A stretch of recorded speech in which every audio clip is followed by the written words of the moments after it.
राधे राधे दोस्तों। बहुत बार हमारे मन में विचार आ जाता है कि अगर मैं ना होता तो क्या होता।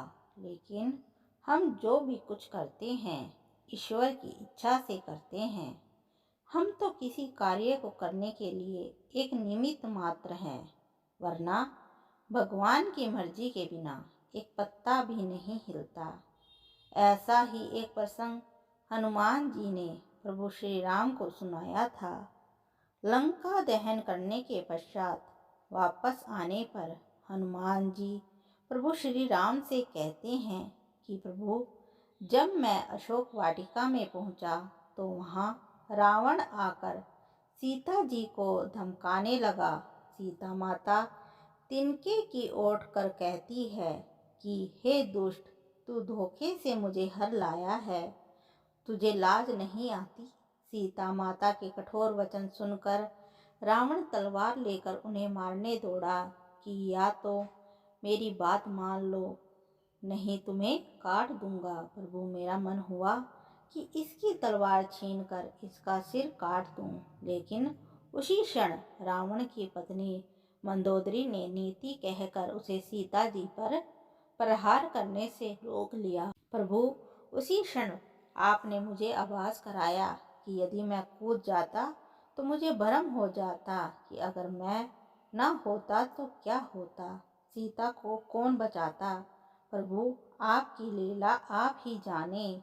आपने रावण की पत्नी को ही सीता जी को बचाने का कार्य सौंप दिया। प्रभु, उस समय मेरा भ्रम दूर हो गया और मैं समझ गया आप जिससे जो कार्य लेना चाहते हैं उसी से लेते हैं, किसी अन्य का कार्य कोई महत्व नहीं है। हनुमान जी कहने लगे कि प्रभु, रावण के जाने के पश्चात जब राक्षसियां सीता जी को भय दिखा रही थी, त्रिजटा नाम की राक्षसी जिसका प्रभु श्री राम के चरणों में अनुराग था, वह कहने लगी कि मैंने स्वप्न में देखा है कि एक वानर ने लंका जलाई है। प्रभु, इसकी बात सुनकर मैं विचार करने लगा कि प्रभु ने तो लंका जलाने को कहा ही नहीं था, लेकिन त्रिजटा कह रही थी कि वानर ने लंका जलाई। लेकिन प्रभु, उसका भी अनुभव मुझे बाद में हो गया, जब मेघनाथ मुझे ब्रह्मास्त्र लगते ही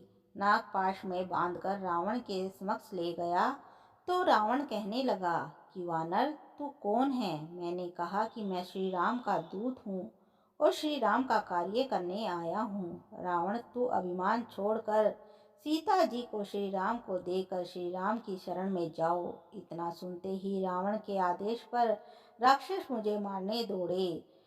उसी समय रावण का भाई विभीषण आ गया और कहने लगा कि नीति के अनुसार वानर को मारना नहीं चाहिए। प्रभु, उस समय भी मेरा मोह जाता रहा। प्रभु, मेरी रक्षा के लिए आपने रावण के भाई को जरिया बनाया। प्रभु, मेरे आश्चर्य की प्रकाष्ठा तब हुई जब त्रिजटा के वचन सत्य होते दिखे कि स्वप्न में वानर ने लंका जलाई है। जब विभीषण ने कहा कि नीति अनुसार दूत को मारना नहीं चाहिए, रावण कहने लगा कि बंदर की ममता पूंछ में होती है, इसकी पूंछ पर कपड़ा तेल में डुबोकर बांधकर उसमें आग लगा दो। प्रभु, लंका जलाने के लिए तेल, कपड़े और आग का प्रबंध स्वयं रावण ने ही कर दिया। प्रभु, आप तो रावण जैसे दुष्ट राक्षस से भी अपना कार्य करवा लेते हो, तो मुझ वानर ने कोई कार्य कर दिया तो कौन सी बड़ी बात है। इस संसार में जो कुछ भी होता है ईश्वर की प्रेरणा से होता है।